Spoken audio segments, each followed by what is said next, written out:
Assalamualaikum warahmatullahi wabarakatuh. Alhamdulillah rabbil alamin. Wassalatu wassalamu ala khairi khalqillah ajma'in. Muhammad bin Abdullah wa ala alihi wa sahbihi wa man walah wa ba'd. Kaum muslimin, kaum muslimat yang dimuliakan oleh Allah Subhanahu wa taala. Ketika kita membutuhkan contoh nyata kehidupan orang-orang yang sukses, yang selalu kita baca kehidupan mereka untuk menambah motivasi kita dalam mengarungi kehidupan dunia ini, banyak orang yang mempertanyakan, apakah ada teladan kisah sukses orang-orang terdahulu dari Islam yang sukses dalam usaha keduniaan mereka, sukses dalam mereka berbisnis? Jawabannya tentu ada dan pasti ada.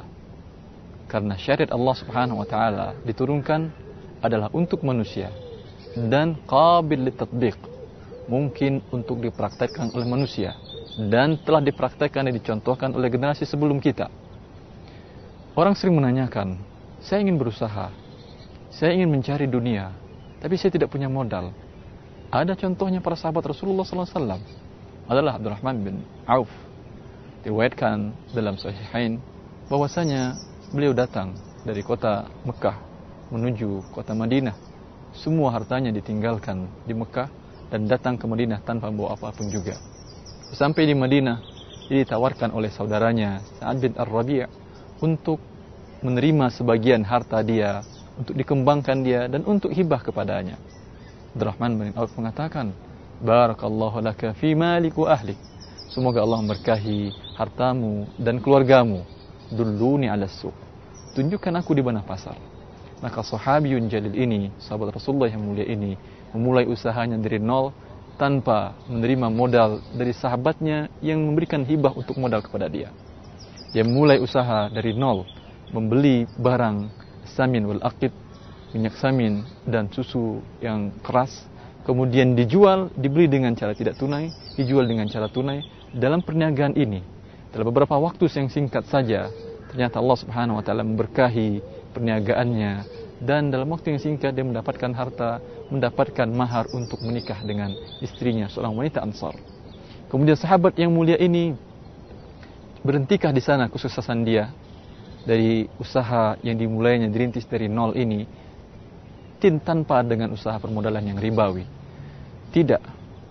Akhir daripada kesuksesan dia diriwayatkan dalam beberapa kitab sahih dengan sanad yang dibenarkan, yang diterima, yang makbul, bahwasanya adalah Abdurrahman bin Auf ini ketika Rasulullah SAW wafat, dia pernah, setelah Rasulullah SAW wafat, dia pernah menjual salah satu kebunnya seharga 400.000 dirham.